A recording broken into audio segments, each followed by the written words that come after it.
I was naive in the sense that I believed that all success came from God. The more money I had, the more in alignment I was. This liquor company reached out to me. They were offering me like a big bag, a $70,000 bag. They're offering me a big bag. I know. And I had this awakening. This substance has had control of your bloodline for generations. Your own mother couldn't raise you. Yeah. You know? Wow. Because this substance has had control of your bloodline for so long. So for you to use your likeness, your platform of over 300,000 people to continue to perpetuate the use to primarily Black and brown people, not all blessings are from God. You will be tried. Signing away your soul, it looks like the slow chipping away of your moral integrity till you get to a point where you can't even recognize those little micro decisions, till you get to a point where you can't even recognize yourself. You don't even know who you are. And I was so close to being used as an agent of destruction in my own community.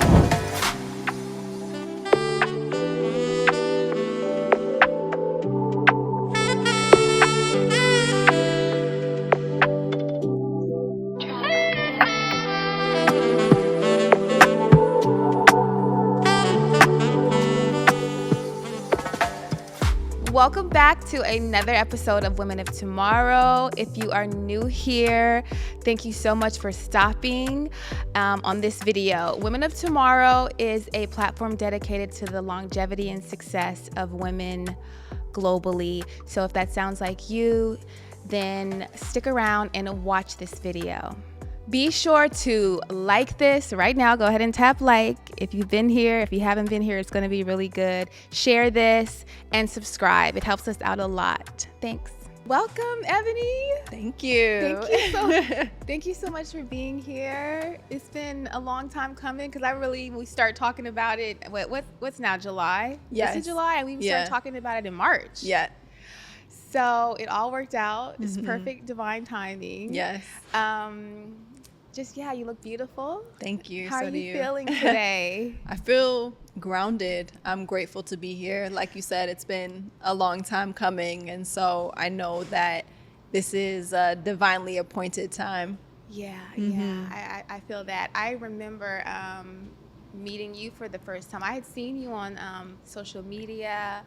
I think I wasn't able to tap in with your performance, but I believe you were at an event in Atlanta at the end of last year. Was it something culture for the culture? Was it the glow up? It might have been the glow up. Was it over there? And was the hood healer there too? No. Oh, okay. This was the gosh, I know exactly what you're talking about. Yeah, it's like the festival. Gosh. It's our culture, or like something like that. But you were there. Yes, and you were I was performing. there. Yes. I got there late, so I didn't get a chance to see you. But and then I came to your event. Tony Jones, shout out to Tony Jones. Yes, for inviting me to your event. It was a heart-centered event. Yeah. It was called The Heart, and it was around Valentine's Day, and I just wanted to bring a group of people together and give us the opportunity to really connect through our hearts. And this is after a period of time where I experienced a lot of grief, and I know when moving through grief and life changes, the heart can become hardened, it can become callous, and our ability to experience joy can be diminished. And so I wanted to just invite people into a space where they felt safe enough to experience that joy again. Yeah, I definitely felt the vibe when I was there. Yeah, I felt, I think I had just recently cut my hair because I cut my hair off in December. Okay. So I wore my tiny little fro. It was growing, and I felt comfortable because I don't go many places, and so I felt really comfortable. You had the cacao. Yes. And it was just sweet. It was a really sweet event, and I also can relate to what you just said about the heart becoming hardened. For me, I am at the tail end of kind of embodying an open heart again. I grew up with a very open heart, very compassionate and empathetic, and then after much reflection, I realized that around the time of the pandemic, where what I witnessed myself and experienced myself was families were even getting pitted against each other. People who believed take the or don't take it. Right. And around that time, I did feel kind of isolated and alone. And I had some family members, because I didn't receive it. Yeah. They called me some different kind of names, you know, and when I look back on it, I realized that was the time my heart started to get hard. I started to become really rigid. Yeah. I started to hold really tight to my beliefs. And I will say that it backfired on me because I then became just very rigid in general. I wasn't even able to have as much empathy or compassion as I used to hold. Yeah. Because I was in, I guess, a defensive, protective mode. Yeah. So as things were happening to people around me and they were experiencing loss and suffering, I didn't have it for them. I didn't, because I was still in the, well, y'all said, y'all did. I was still on my ego trip, so to speak. Yeah. From my protection. So I was really drawn to your event because I've been in the practice of releasing that hardness and opening up again. Yeah, it's crazy what separation can do to us in terms of emboldening our ego and just creating that rigidity, you know, my beliefs versus your beliefs, me versus you. And then all of a sudden we can't even meet as souls. We can't even meet as hearts. We're only meeting as these identities that we've created that aren't even really who we are, because at our core, we're love, you know, and so we are one. But we go through life and we accumulate these sets of beliefs that then separate us, and we hold so tightly to who we are, and it prevents us from being able to experience the fullness of life. Because if you're willing to just look at life through someone else's perspective, you might find something about yourself that you never would have known, only because you were raised with a certain set of beliefs or principles that limited you in your understanding of even yourself. That's real. That's what I've been experiencing. For you, and we're going to get into everything that you are, but I just, because you mentioned that, I wanted to tap on it. For you, how did you acknowledge that maybe in your own experience, or acknowledge that it was happening or could happen? How did you acknowledge it and then start to peel back the layers to open up your heart? Yeah, I think I recognized that I just wasn't letting joy in. I think in an attempt to mitigate the pain, mitigate the grief, I closed my heart. But we can only feel joy and bliss and happiness to the degree that we're willing to experience that pain, to sit with that discomfort.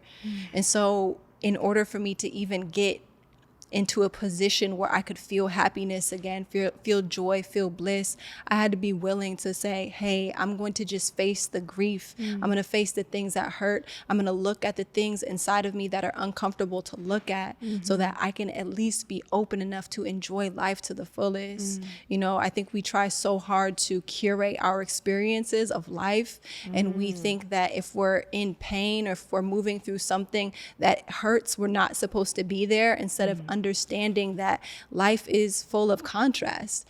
That is what makes life rich. That is what makes life full. And we have to understand this principle of polarity, that we can only shine and feel the light and feel the good things to the degree that we're willing to traverse through the darkness.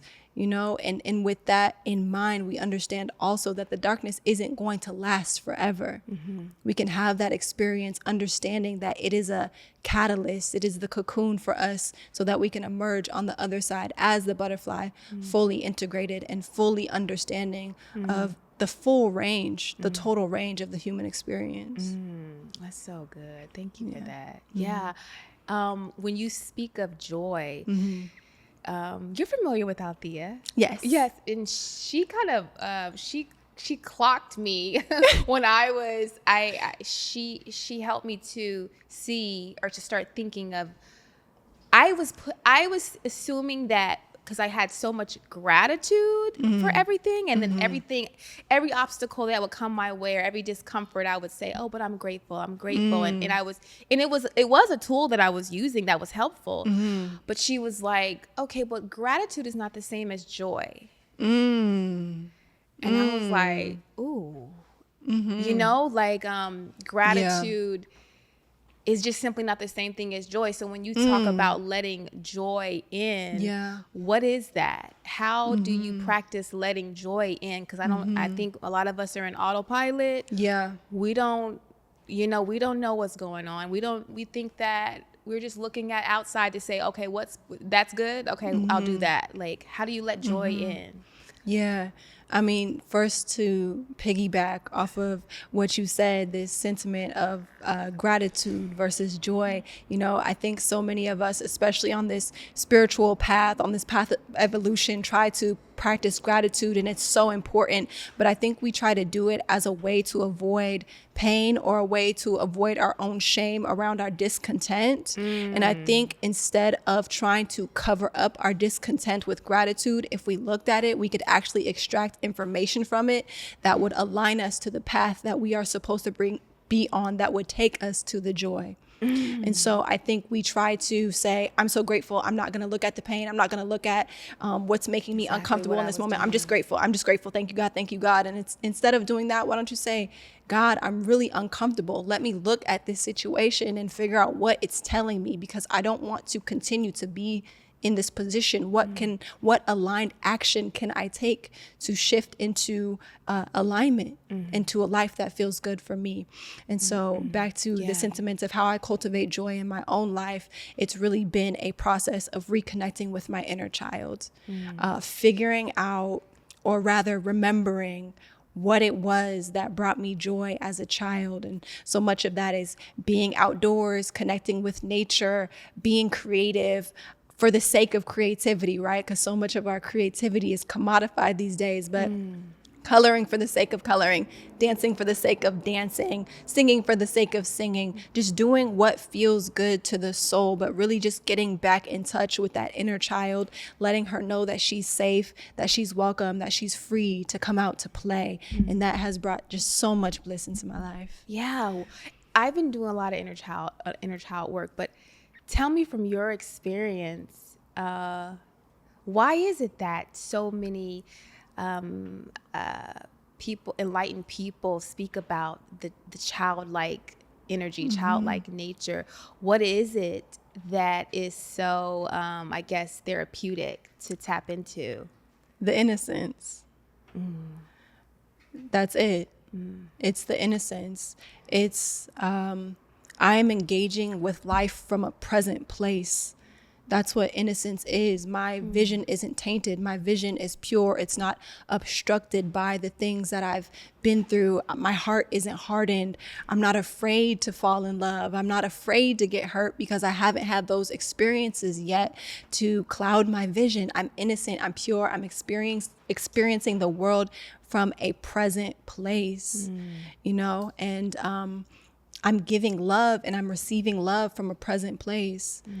That is the core, the innocence of that. That is our light. That's how we are born into the world. And then we take on egos and we take on experiences, and we're so just heavy with shame and guilt because of all that we've been through. And once you begin to unpack that, you just get back to that pure nature, that innocence. And that is truly the journey of reconnecting with one soul.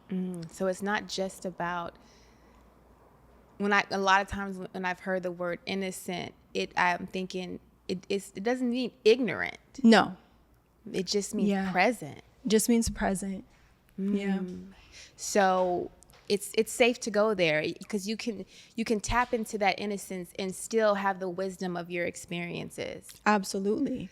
It's just, you can have the wisdom of your experiences, but you don't have to be afraid of what comes next. I can be open to love because I recognize that at worst, I'm going to have my heart broken, and then I'm going to be able to alchemize that into greater wisdom, greater alignment, new lessons, and life goes on. Yeah. Because I recognize myself as part of this energy that is never ending and always evolving. I don't have to be afraid of any experience. I can go into it completely untainted. I can welcome it. I can say yes to it.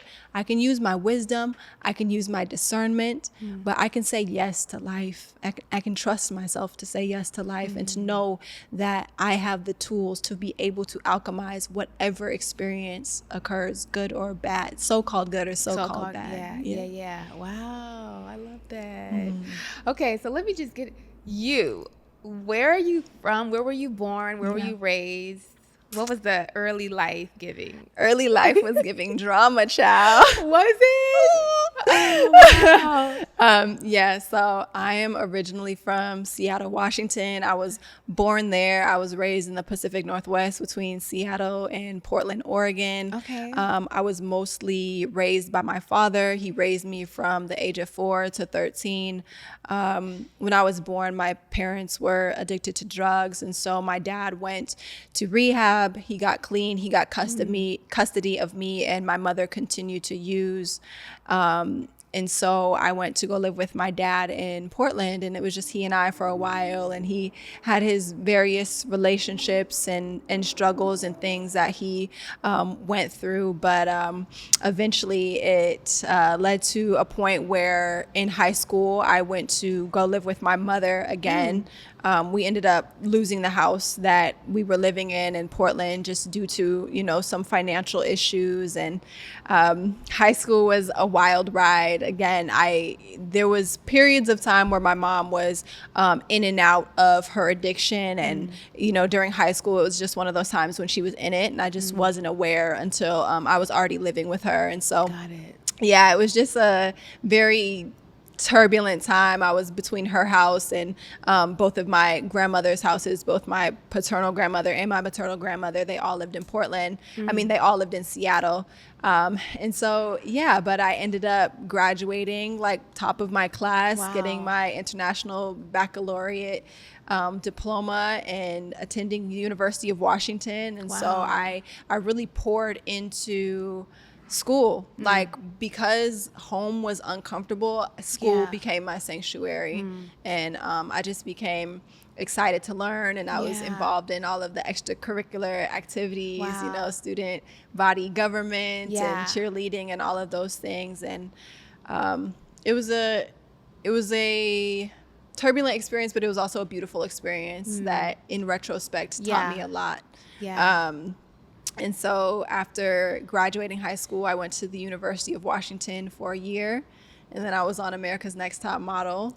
Oh, yeah. I didn't even know you were on America's Next Top Model. What cycle was it? Actually, let me go back, because I graduated high school. I went on to America's Next Top Model, and then I went to college. And then you went to college. Yeah. I was on cycle 18. It was the British invasion, and it was like 6 contestants. Okay, maybe that's why I know your face. Maybe. I wasn't watching it by that point. Okay. I think I only watched maybe the first, I don't know, I want to say like 6 seasons. Tapped out after either? I tapped out because it was a lot. But I was on cycle 18. I went and filmed that in LA, and we went to Toronto, we went to Macau and Hong Kong. It was an incredible experience. Came back, went to college for 2 quarters, and I was like, I actually want to pursue modeling full time. So I moved to New York, and that's what I did. Wow. So, okay, going back a little bit, I do want, since I have you here, if you don't mind, at the time when you're growing up with an addicted mother, did you know then that your life was maybe different from the average, or were you in an environment where a lot of it was going on? Like, how did you see yourself in that time? That's a great question. I think the contrast that created the understanding came from me when my father actually got married. And so at that point, I think I was somewhere between maybe 6 years old. My father got married, and he got married to a white woman. And so she came from a very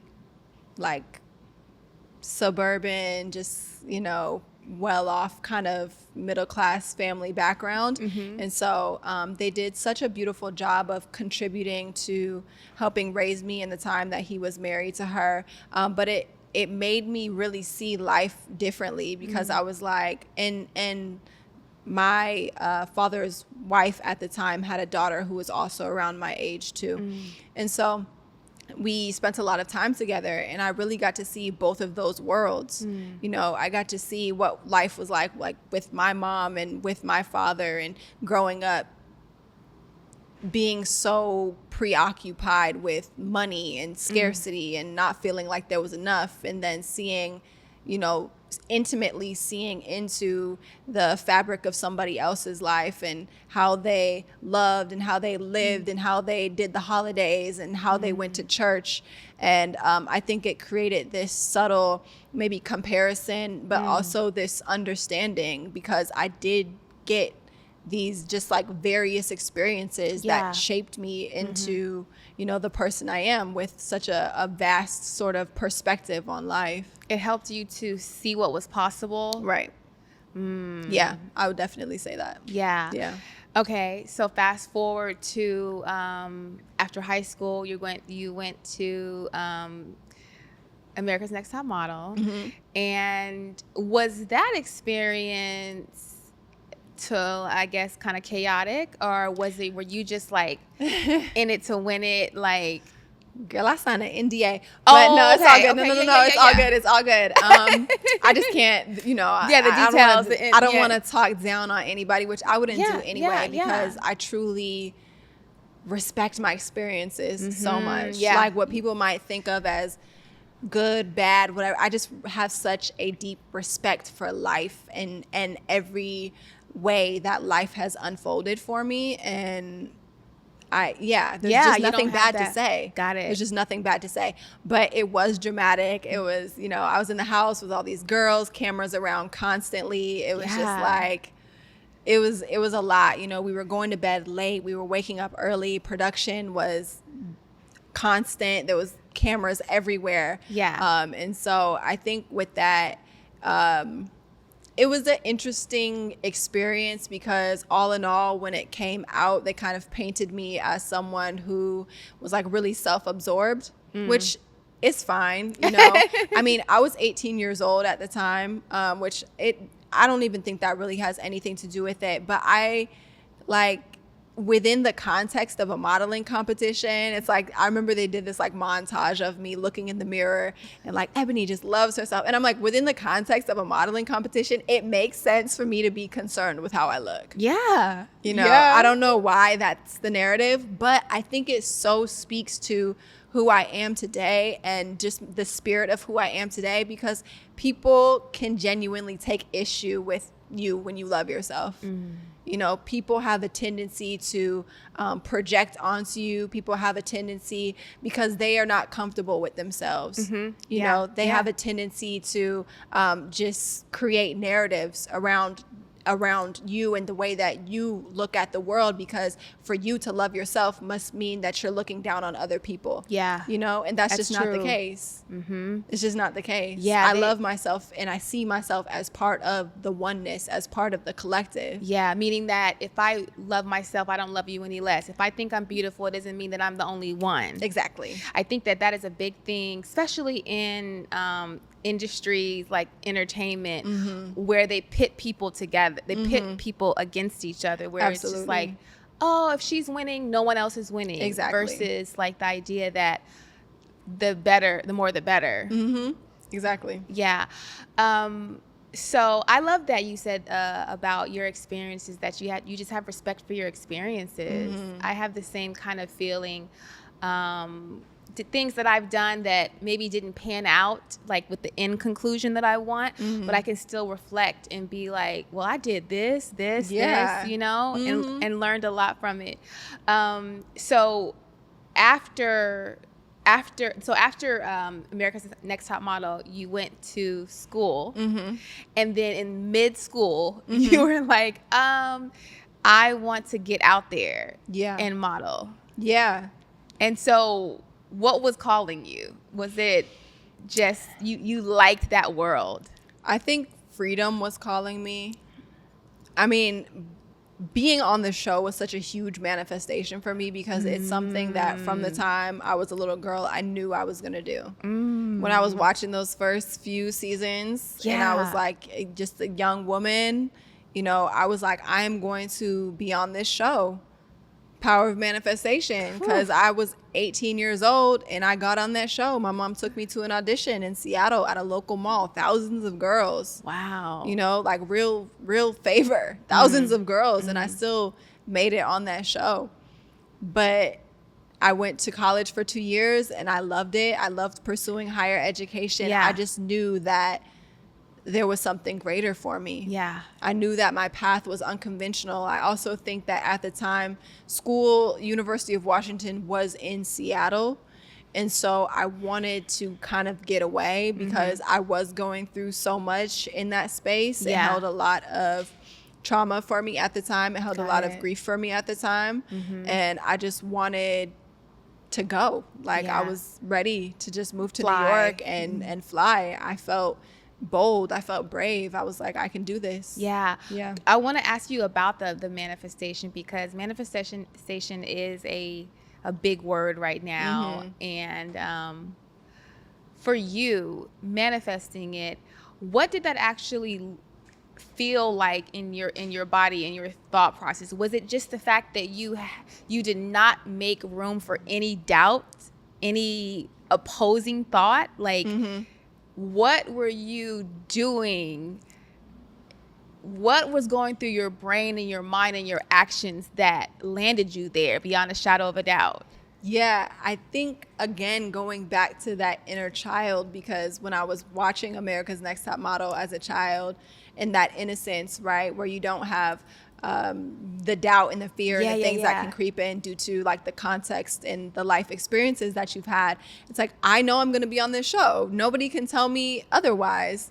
And I'm a child and I believe it because I haven't seen otherwise. I just feel like if I decide this is what I want to do, just like kids are like, I want to be a doctor, I want to be a nurse, I want to be a ballerina. It's like when kids make up their mind about the occupations they want, they don't think about the limitations that are around it. They just that's just what it is. And so I set my mind on that. And, you know, I had kind of forgotten about it, or it just fell into the background through like the course of high school because I was just like worried about other things, just trying to make my grades or whatever. But the opportunity came back around and I was like, oh yeah, this is something that I want to do. And I think that core belief that I could do it, that seed that I planted as a child was still there. That's beautiful. So now you're in New York, and so New York was the place because that's like the fashion capital, right? Yes. So what was that pursuit like? Did you immediately start going to auditions? You got an agent? Like, yeah, it was actually very difficult for me. I was going door to door. Probably over 20 agencies told me no. Did they give you a reason why? Oh God, there was so many reasons that were just like unreasonable. You know, we have a girl who looks like you. Wow. We don't know what to do with you. Your hair, just like all of the things, you know, because the industry has changed a lot now. It's a lot more open. It's a lot more willing to embrace people who look different, who give different energy. It's a lot more willing to embrace uniqueness. But at the time, it was 2012 and it was still very much this like cookie cutter model standard. And so it was like, if you're a Black girl, you're either like African phenotype, you know, bald head, or you're like long curly hair, or if you're like somewhere in between, then it's like a straight weave, like parted down the middle. It was just like there was just very strict cookie cutter caricatures that you had to fit into in order for people to be able to place you, understand you, know what to do with you. And I didn't necessarily fit into those things. And so I went door to door, agency to agency, and I was told no like over 20 times. And this was at a time when I didn't have a lot of money. Yeah, I'm like, were you just out there? Did you have a place to live, or did you go? I had $1 in a dream. I had like $700 in a dream. Wow. I moved into an apartment. The rent was $710. I had 5 roommates. I was sleeping on the floor. I didn't even have a mattress. I didn't have a winter coat. And New York gets so much colder than Seattle, which I didn't know. And so I was just out there like hustling, struggling and hustling. And I had signed with an agency in Seattle prior to moving out to New York. And for them, it was a really interesting journey because I actually started my modeling career shooting waist downs. So that means that I was only being photographed from the waist down for like pants, skirts, like in shorts. those catalog type. Yeah, for Amazon when they first launched their fashion. Oh, wow. On Amazon.com. And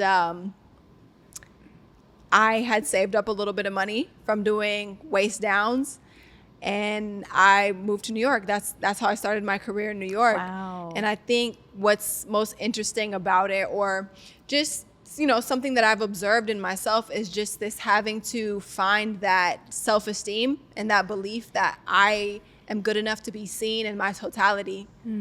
You know, because that is the way that I started my career. That is the way that I got my foot in the door. And I'm grateful, right? Like all of my experiences have added value and make me who I am.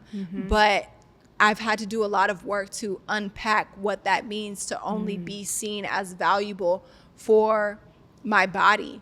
And I think that's even more deep than my own lifetime, my own time on this planet, because that is the same struggle that our ancestors have had to go through, where they weren't seen for any value beyond what they could offer physically, their body, right? And so for me, I eventually ended up having to confront that very same pattern and overcome it. And really see myself as somebody who is worthy outside of who I am as a physical being. How long, well, that's profound. How long were you in the trenches of fashion modeling before it really started to weigh on you? And like you said, you respect all your experiences. I was in Peru, and it was crazy because I was in Peru right before you text me. I see a billboard of you. And I'm like, that's wild. It is wild. There was actually 3 billboards in this little city area where I was staying. And they were all, I think it was hair. It was because they were in front of several salons. And you had your big curls. And I was like, oh, I just met her. And then I got a text from you. And I'm like, wow. So clearly you're that girl. Thank you. At the same time, what was kind of happening with you when you finally were like, this is not it, or this is not all? Right. Yeah.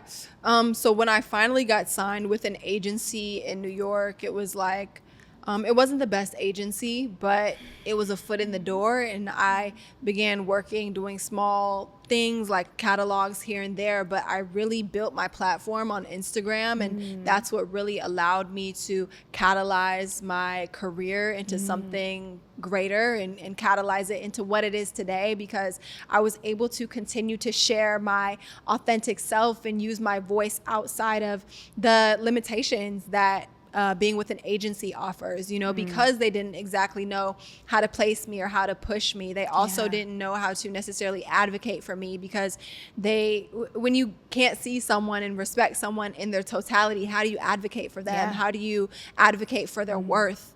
How do you let other people know what they're worth, you know? And so I had to begin to understand my own worth and advocate for myself and build my own platform. And I remember things really started to change for me around 2016, which is when I decided to wear my natural hair. And I made that decision, and I posted it on Instagram, and my agency was just like, that rolled out of bed hair isn't going to work. Like, you're gonna lose the clients you have, and no one's gonna want to book you.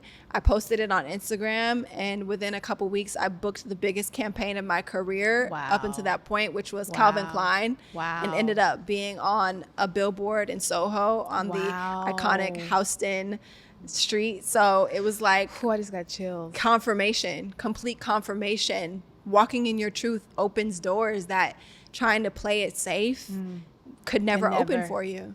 Could never. Yeah. Wow. It was an incredible moment, and from there things continued to evolve. I shot Victoria's Secret, Sports Illustrated. I shot with Beyonce for Ivy Park. I shot with Solange for Office Magazine. I shot Savage Fenty with Rihanna.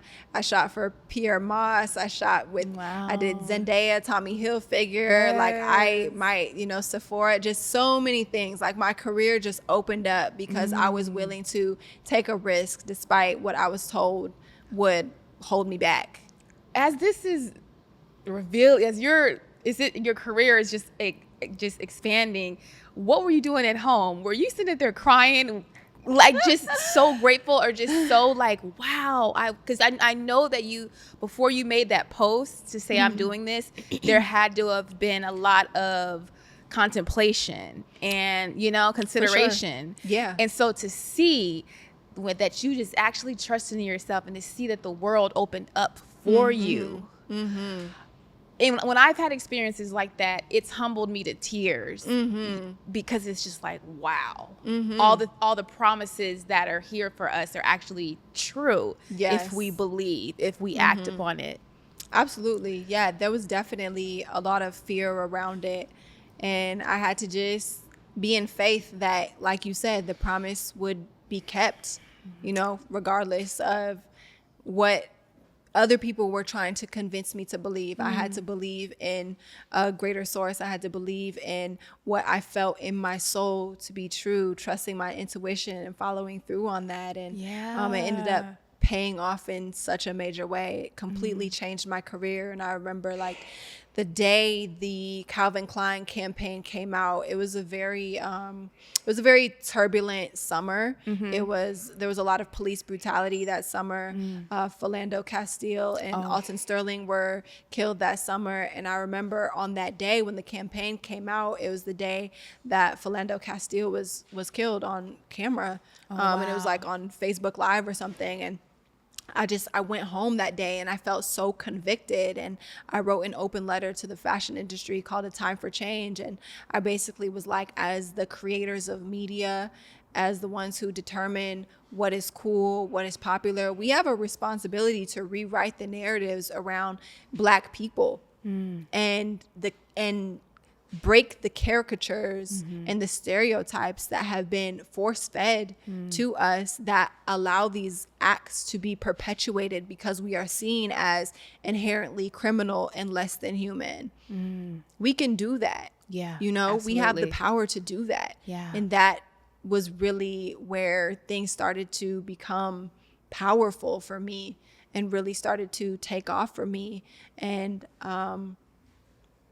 I'm just so grateful. But even in that, there was a huge risk that had to be taken because the industry is not always receptive to that type of messaging. Yeah. And even in that moment, I'm sure there's jobs that I lost that I don't know about. I'm sure there's, opportunities that weren't for me, that passed me by.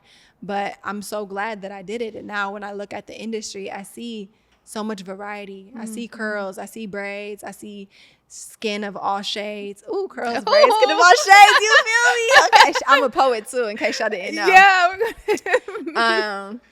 But yeah, I see so much variety, and I, as much as I don't want to allow my ego to like be overinflated, I do feel a sense of pride that at least I played somewhat of a role in making that happen. It's like the energy shifts. Exactly. That when because I think we so are always told that, which it's just little old you, what you gonna do? Right. Like we're always waiting for us to all unite in order to feel like that's how you shift things. And it's like one person shifts it. You inspire me. I inspire her. Like, it can happen in that trickle effect. Exactly. And we're all part of the collective consciousness. So when one person makes up their mind to do something different, to be something different, to think something different, to feel something different, it ripples out. You don't have to have everybody on your team or everybody on your side. Just hold your frequency, hold your posture, and the work is going to work, you know? Yeah. Has that always been your personality? Because as being a poet, are you doing a poetry album? I feel like I saw on your page. Yes, I saw you am. in the studio. Okay, we'll talk about that.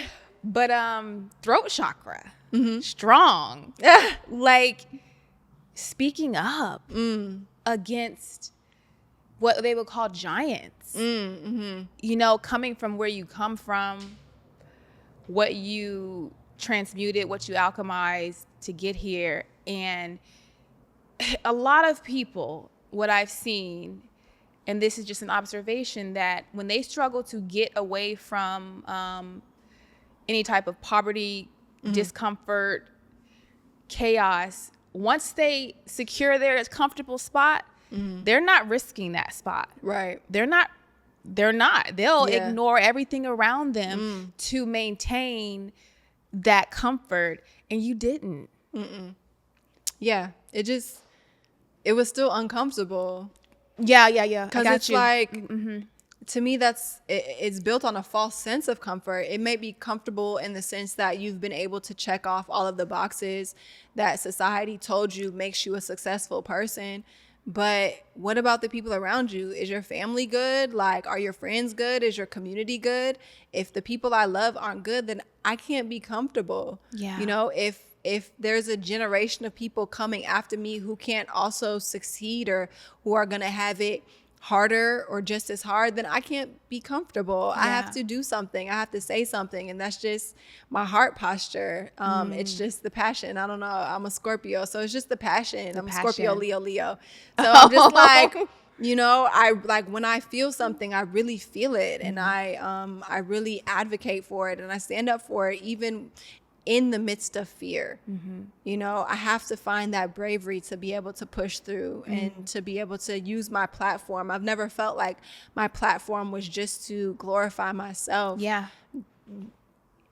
Going back to 2016, when I made the decision to go natural and all of those things, that was also the time when I started my awakening journey, like intentionally. And so I recognized that my platform and everything that I've built has always been to give glory to God. The only reason why my career escalated the way that it did is because I have been focused on God. I'm doing this work for God. This is not about me. I've decentered myself. And when I did start to make it about myself, I had to completely tear it down and start over. You know, and that's when I ended up leaving LA and having to go through just a whole purge and grief and heartbreak and all of those things, because I lost sight of why. I lost sight of my purpose. Yeah, that makes sense. That makes sense. A lot of people are faced with those just constant challenges. It just reminds me, I just had a conversation the other day. It was just yesterday, actually, about when you said you got this narrative painted about you being self-absorbed because you're always in the mirror, and how they just assume that you're self-absorbed. But there's from what I was learning yesterday from another sister, she was telling me about mirror represents reflection and reflecting, consistent reflecting, so that you can continue to expand. And so many of us who maybe have a natural propensity, myself as well, to just like check out my little, reflection. Yeah. It can be deeper than that, a much deeper thing, where I'm also a person that is constantly reflecting on myself, what I'm doing, what I could have done differently, what happened. And it's power in that. There's so much power in that. And So for you to be where you are, and maybe you do love to dress up and be pretty, and there's still a deeper meaning possibly behind looking at yourself.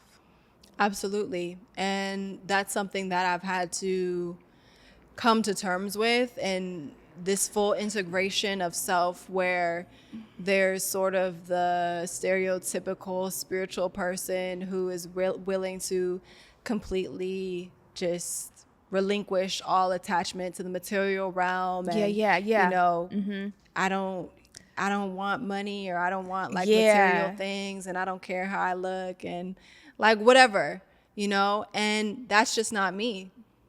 It's just not me. And I've gotten to a point where I'm so just aware in that, and so complete in that, and so integrated in that, because I did go through a point in time where, in order to bring the pendulum back into balance after having been out of balance and allowing the material world to take my focus off of my spiritual wellness, I got to a point where I then had to completely relinquish the material world and go into the spirit so deeply and so heavily. And I had no money, and I was struggling. I didn't know how I was going to pay rent, or how I was going to take care of myself, or where my next check was coming from.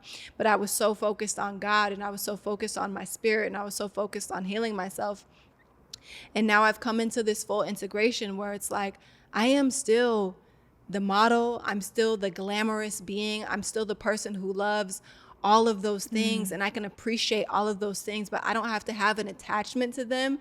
And that doesn't define who I am. And my identity as a soul is so much greater than those things. These are just an experience that I'm having that I enjoy, but at the end of the day, I know who I am, and I'm sovereign in that. These things don't dictate that. Yeah. These are just tools. These are just tools. Yeah. These are just things to have fun with. This is just a means of self-expression. These clothes that I'm wearing are just a means of self-expression. My hair, my jewelry, it's just a means of creativity to express myself. Yeah. But it doesn't make me who I am. And I love that, because you have to, that willingness to let go doesn't mean you'll be forever without your glam, but your willingness to let go of it in order to recenter yourself. Exactly. I got the honor of speaking with this woman, Queen Yin, yesterday. I don't know if you were familiar. I don't know her. She has a garden and a farmer's market on Washington Ave, and I'm not thinking of the name right now, but she gave me an affirmation. The reality of God is in me, and it expresses itself through me as me.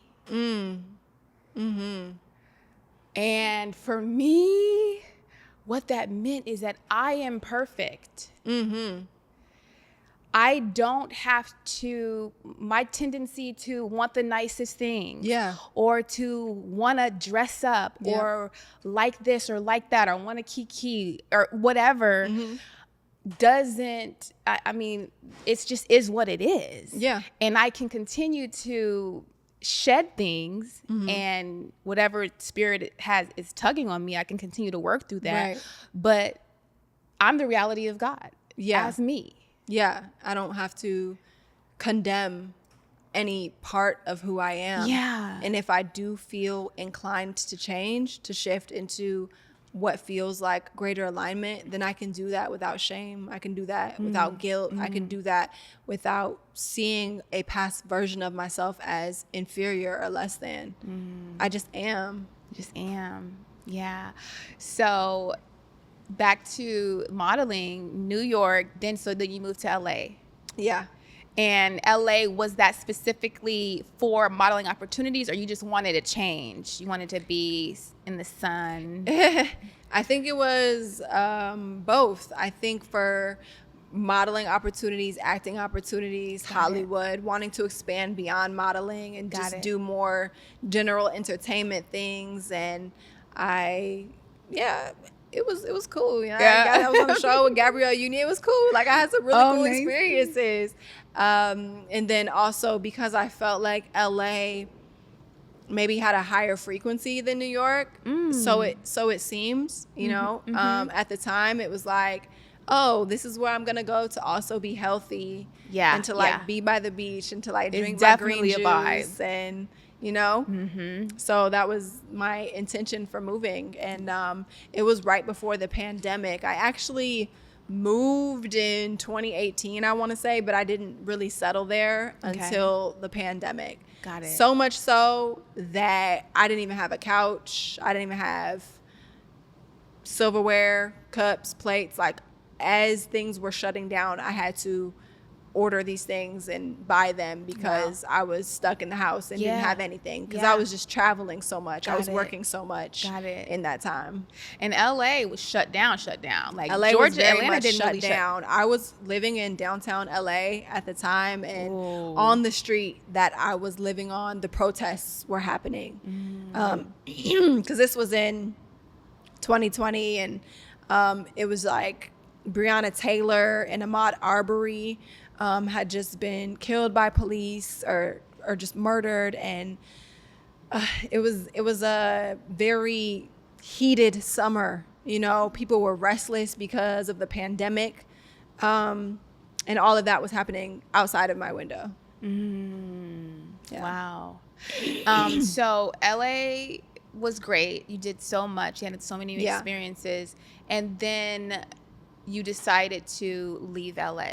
Yeah, I think in order to even get there, we kind of have to go back to the beginning of my time in LA. And like I said, I really settled there during the pandemic, which I recognized was a very difficult thing for a lot of people. And I hold space for that, and I empathize with anybody who lost somebody, anybody who was going through it, anybody who lost work, you know. But for me, it was very much a time of self-discovery, because I got to be still, be in my own energy, be in my own vibration, and I didn't have the demands of work and travel tugging on me. I really got to get in touch with my soul. I started writing poetry again. I picked up a lot of those hobbies and habits that I was doing as a child. That's kind of when that inner child portal started opening again for me. And I was like, oh, wow, I am so much more dynamic than I've allowed myself to be during my time in the industry so far as a model. Granted, like I had to focus on that because that demanded so much of who I was, but the pandemic really just gave me a chance to slow down and recognize that there was so much more to me that I could bring forth. And then, you know, time went on and I was living in LA, things started opening up again, and I was just back on the hamster wheel. And it wasn't a problem prior to the pandemic. That pace wasn't a problem prior to the pandemic. But after the pandemic, once I had seen so much of myself, to then shrink myself back into the box, that's when things started to feel really uncomfortable for me. And I started to experience a lot of anxiety and depression. But I think it was my soul like, hey, we've had this experience of being free and being in the light and being seen, and now you're pushing all of this creative material, all of this self-expression back into the shadow. And I began to think that my success was proportionate to my relationship with God. And I think that was the trap that I fell into. What do you mean by that? I was naive in the sense that I believed that all success came from God. I believed that the more money I had, the more material wealth I had, the more in alignment I was. Got it. And so I was pursuing these things and I was accumulating these things under the impression that I was living out God's plan for my life because that's what I wanted. I wanted to be a successful model. But I didn't recognize that it was taking me further out of alignment, because in addition to being a successful model, God had so many other things. There's so many other gifts inside of me that God wanted to come forth. Yeah. And I wasn't in a position of awareness to be able to bring them forth at that time. I was limiting myself, thinking that, again, my success as a model was the metric for how aligned I was to spirit. Yeah, and it was ultimately just taking me further out of alignment. And so I got to this point where a couple months before leaving LA, this liquor company reached out to me, and they were offering me like a big bag, like a $70,000 bag. They're offering me a big bag. I know. And You're like reflecting back on those times. And I'm just like, damn. It was just, so when they first reached out, they didn't reach out with any numbers. They were just like, we're interested in hiring you to, post on Instagram for like whatever amount of deliverables, whatever. And I just ignored it because I was like, liquor, I don't really feel like that aligns with me. I wasn't in the wellness space the way that I am now, but I still, although I had maybe strayed a little bit and gotten a little distracted by the material things in LA, I still at my core was in pursuit of alignment. I still in my core was in pursuit of a relationship with God and trying to do the right thing, always trying to do the right thing. I have to give myself credit for that. Like, regardless of how far I strayed, I tried so hard to walk the path of righteousness. But they reached out to me like 3 times, and I was like, no. And then they reached out to my agency, and they like told her the number. They told her how big the bag was, and I was like, maybe God is trying to bless me. Am I blocking my blessings? Like, maybe God is trying to bless me. And I was like getting ready to do it, and I had this awakening. Wow. I had this awakening. I sat with plant medicine, which was catalyzed by just the feelings of confusion, depression, anxiety I was feeling during my time in LA, because again, I had like expanded my soul and then shrunk back down into this box. And I went and sat with the medicine, and the medicine was like, this substance has had control of your bloodline for generations. Your own mother couldn't raise you. Yeah. Wow. It was presented to you. Your own mother couldn't raise you because this substance has had control of your bloodline for so long.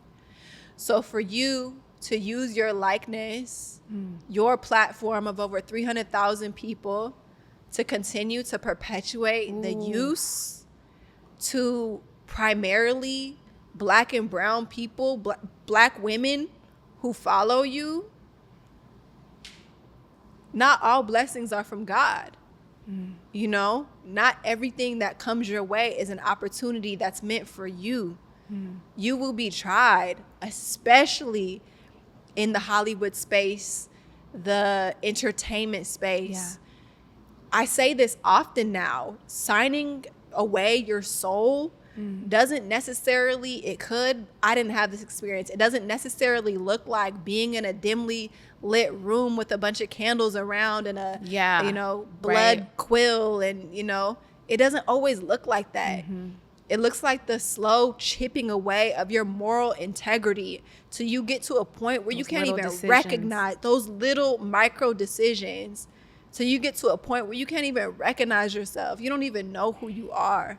And I was so close to being used as an agent of destruction in my own community, when I myself have been touched in such a profound way, when my lineage, my bloodline has been touched in such a profound way by substances. Wow. I've been sober for 3 years now since that experience. It'll be 3 years next month. Congratulations. Thank you. Whew, I know that's not easy.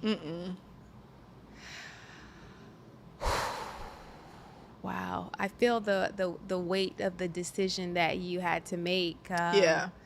Because this was going to turn you against the community that and the platform that you built. Right. Yeah, that I built off of righteousness, that I built off of my love of people, my love of my community, trying to empower us, that I built off of sacrificing potential jobs and clients because I wanted to be authentic. I wanted to wear my natural hair. I wanted to speak out. I wanted to advocate for us. Building all of that from such a deep place of love for my people and wanting empowerment and liberation for my people, and then being used as an agent of destruction. And people are not even going to see it that deep. People don't always see it in this spiritual realm, the energetic workings and the dynamics that are happening, you know, behind the veil. Because I spoke out about it and I got a lot of backlash. You know, people would do crazy things to their own family for a bag like that. Yeah, absolutely. People would kill. People kill for less. For less. Way less. Okay? Yeah. I've been on the dark web. People kill for way less than that, you know? And for me to just say, although I'm not even in a financial position to walk away from this and still feel stable, I'm still gonna walk away because it's not about being in a financial position. It's being about in a position of faith. My heart is in the right position. My head is in the right position. And I know at the end of the day, God is going to provide for me and take care of me if I'm able to just stick to my truth, which has always been the case, from wearing my hair natural to in booking Calvin Klein to walking away from this and making the decision to, you know, move to Atlanta. And yeah, I had to, like I said, you know, I had to kind of like relinquish this identity of model for some time, although I've come back into alignment with it and I've like reintegrated it. I had to allow the pendulum to swing from material all the way to just soul, spirit, God, and really make my life focused on that, so that I could come back into balance with, balance with myself. Yeah, that's beautiful. So the plant medicine revealed the thing about just alcohol being used as an agent for destruction, but it also revealed to me some of the other patterns in my lineage. And that's also why I moved to Atlanta and stepped away from modeling for a while, because I recognized that there was this pattern of exploitation that I was still living out. And my mom used her body as a way to generate revenue for our family. Her mom, which I later found out, used her body as a way to generate revenue for her family. And maybe they did it in a way that isn't as socially acceptable, but I still carried on that same energetic imprint as a model, where I didn't have my sovereignty. I didn't have agency over my body. And so I had to remove myself from that space so that I could recollect myself. And as much as I was advocating for my natural hair and being heard and being seen, I was still being exploited. I was still being used. I was still just being seen as a body, because I wasn't allowing the fullness of who I am to come forth. I wasn't allowing my full expression to be seen. I was still withholding parts of myself and placing my vessel on the pedestal as the most valuable part of who I am.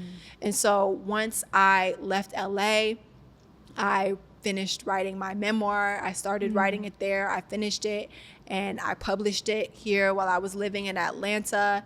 I released a poetry album called Sovereign. It's on all streaming platforms. If anybody wants to tap in, there's some powerful codes in there. I'm working on more poetry, and there are just so many other facets of expression beyond just who I am as a physical person. And in order for me to heal my feminine lineage, return to innocence, I had to break out of that energetic patterning of exploitation, which was being perpetuated through my modeling career. Wow. So that is, you are so fortunate for that to be revealed to you in your lifetime. I mean, obviously it's meant to. Yeah, and that's why I say, like, I'm so grateful for all of my experiences. I think someone might look at that and be like, oh my God, poor her or just like how, or, you know, but it's like, I'm really the one that my ancestors chose to be able to witness these things, and instead of succumbing to the pain and the grief, to really be able to alchemize it and turn it into something greater, not just for my bloodline, but for anybody who follows my platform. That is so powerful. I'm so honored, and I've really had to come to terms with that, because it has not been easy to relinquish what appears as material success. Yeah. It's been very difficult to humble myself in that way, and to deal with the thoughts that other people might look at me and think, oh, she fell off, or what is she doing? What is this new expression? What is this new career? You know, those are thoughts that I've had to grapple with, honestly. Yeah. But when I think about the ways that God is using me, even sitting on this podcast right now, like, these words are going to ripple out and touch lives. Amen. And I wouldn't be in a position to do this if I didn't go through that. I couldn't speak on it if I didn't go through the darkness and go through the wilderness and make it out on the other side.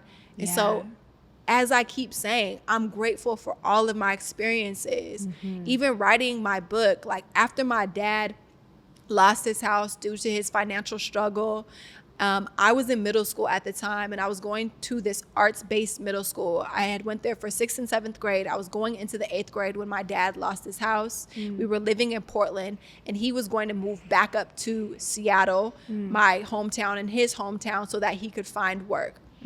I ended up living with my teacher, my middle school teacher, for a year in the 8th grade.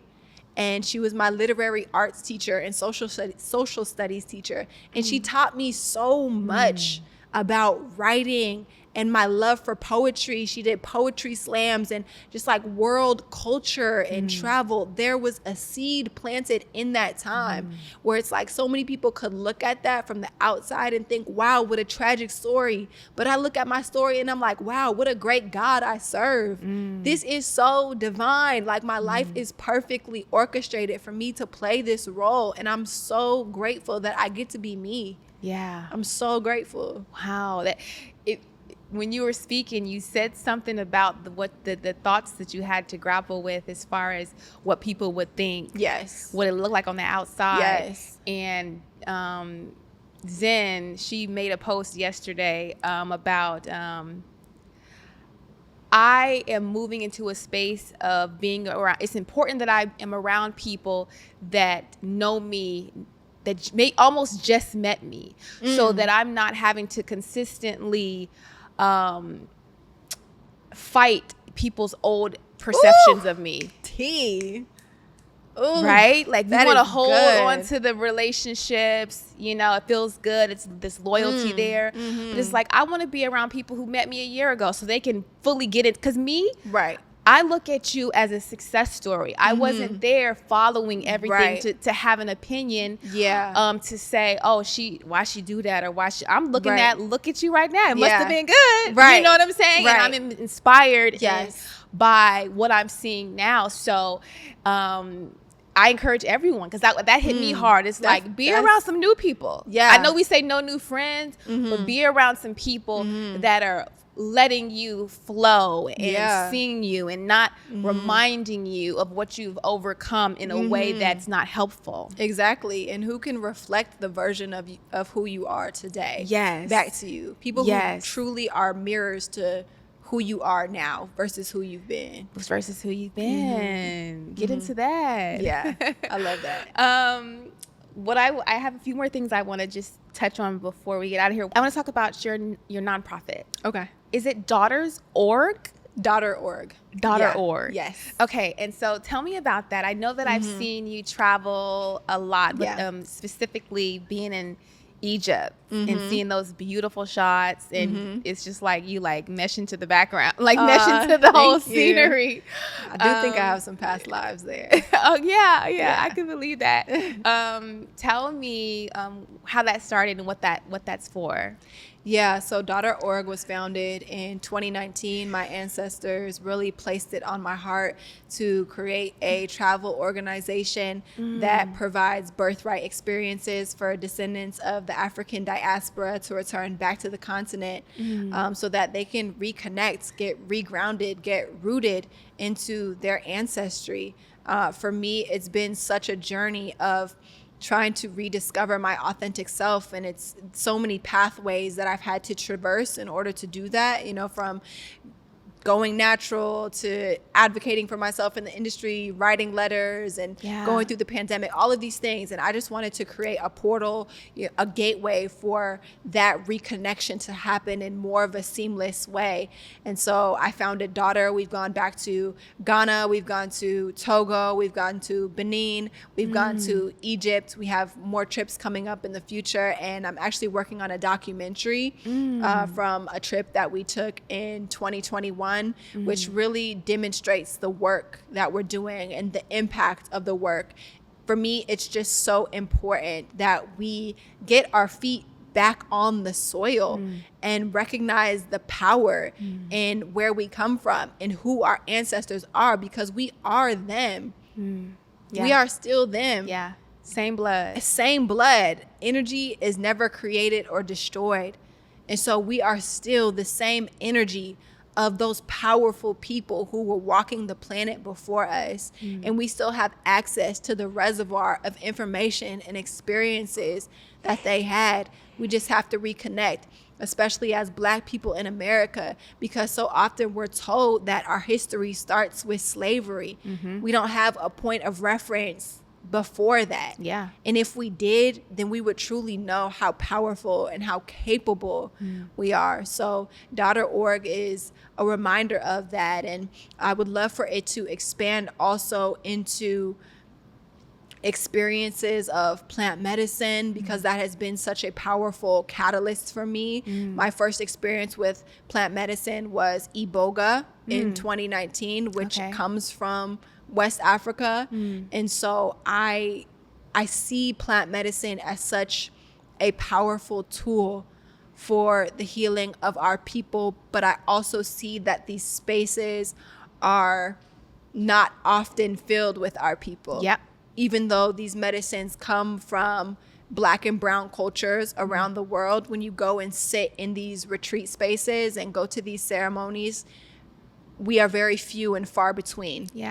And so I want to be a catalyst, someone who creates spaces, someone who facilitates spaces, someone who encourages spaces for us to heal, because I know how impactful that has been on my journey. In your life, I can feel the energy, the intention, the authenticity that comes from you. I've had the experience of sitting with plant medicine, and I had that experience of it not.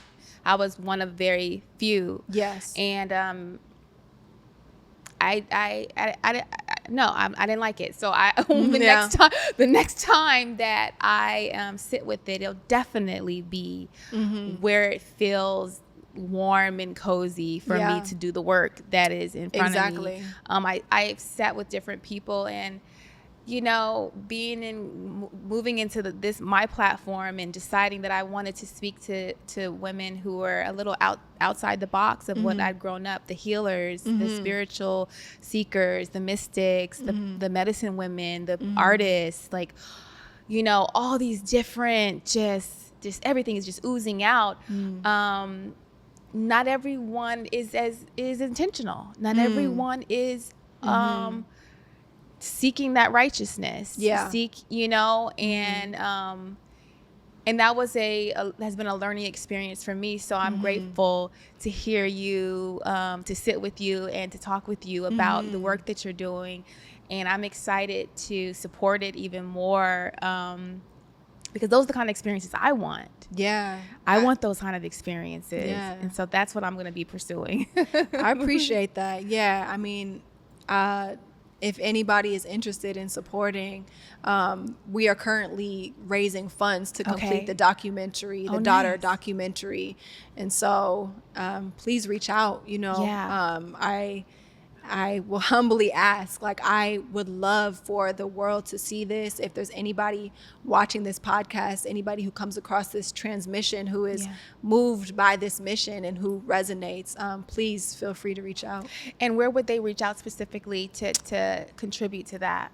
Yeah, they can reach out to me via my website. There's a contact email that they can reach out to, and we can just get in conversation around what that support would look like. Okay, Yeah. that's good to know. Yeah. Last but definitely not least, what I want to talk to you about is grief. Your brother's transition. Yes. How that's affected you, how it's changed you, and what you're doing to, I guess, keep his memory alive. Tell me about that. Yes. So in 2023, my baby brother, Savon, was murdered. Gun violence, 19 years old, shot down in the streets. And that rocked me, and that rocked my family, of course. And it was a huge blow right on the heels of this transition to Atlanta, trying to find my footing again, trying to reestablish my life again after leaving LA and dealing with the grief of that transition and the loss of my identity and what I had held as a part of me. And then to lose my baby brother, I was actually in LA at the time when I got the call. His mom called me at like 3 a.m.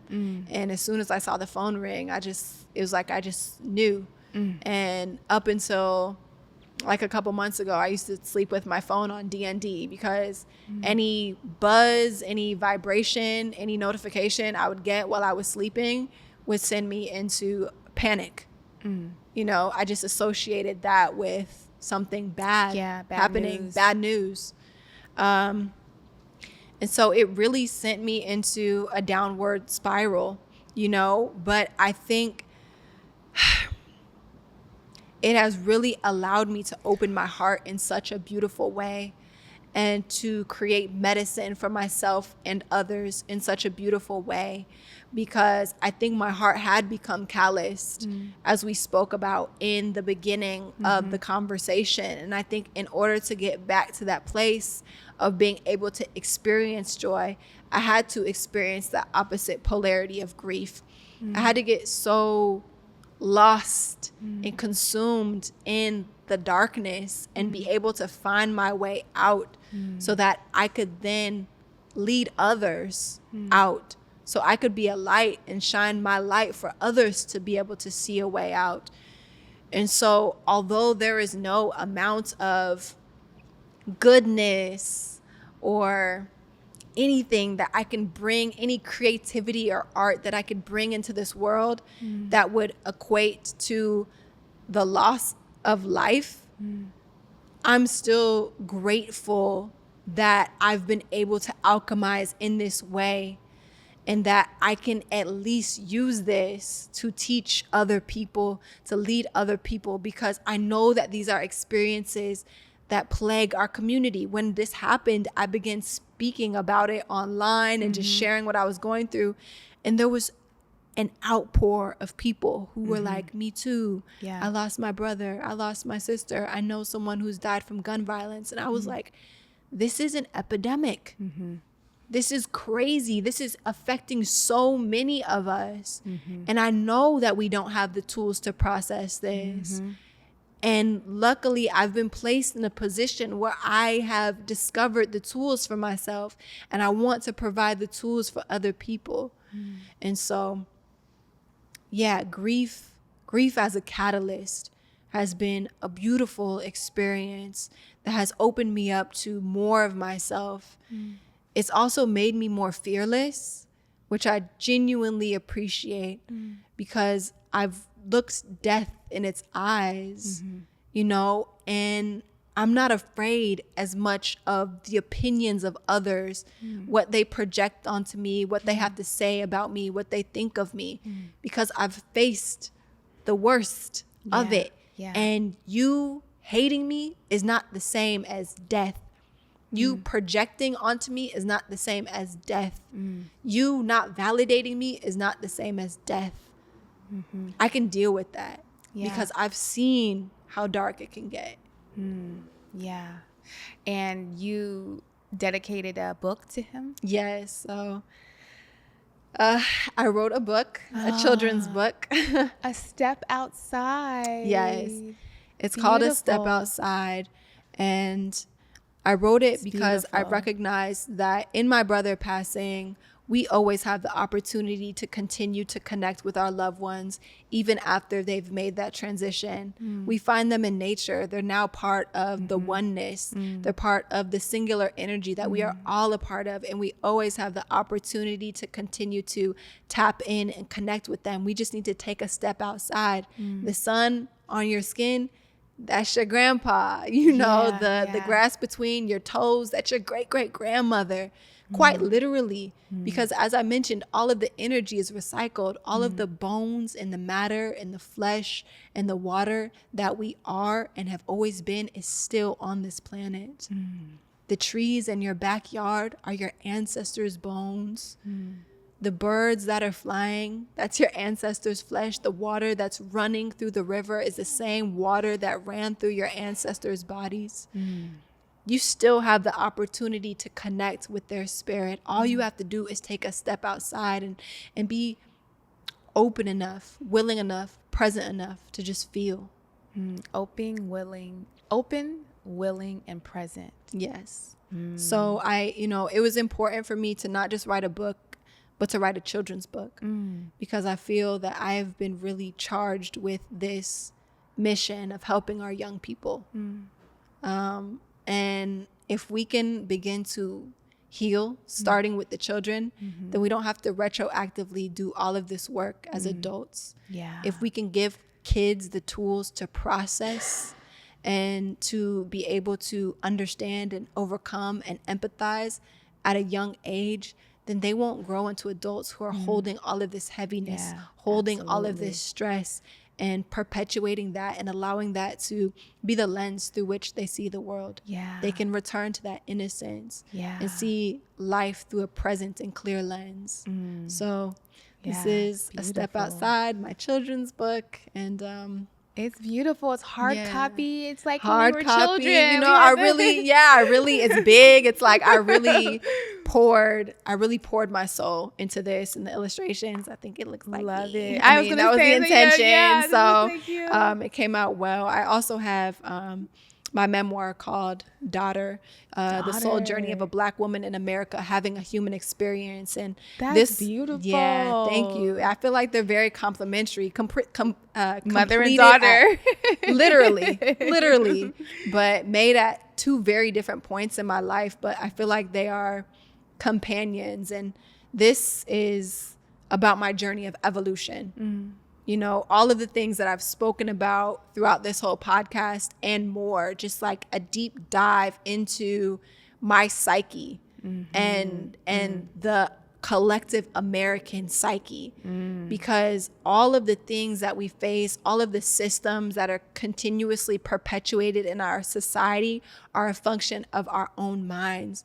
Once we can begin to break down the structures within our own minds and the beliefs that are upheld within our own minds, then all of this will crumble.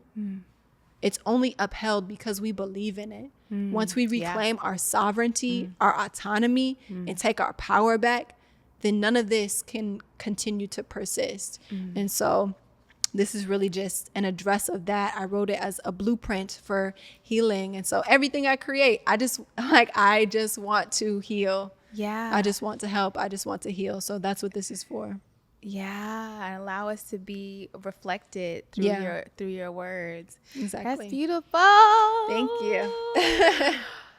Thank you so much for being here. Of course. This was beautiful. I couldn't even imagine how deep you are. I feel like very, very deep. Yeah, I love that. Yeah. Thank okay, you. so I want you to look at this far camera to the left, and just tell everyone where they can find you and your offerings, everything. Hey, my name is Ebonee Davis. You can find me on social media at Ebonee Davis, EBONEE. You can find my book using the link in my bio, both of my books using the link in my bio. You can support .org by going to .org.com. You can contact me directly via my website, eboneedavis.com. But if you find me on social media, keep it simple. All of this stuff is linked in my bio at Ebonee Davis, EBONEEDAVIS. Thank you. Thank you guys so much for watching this full episode, and we will see you next time.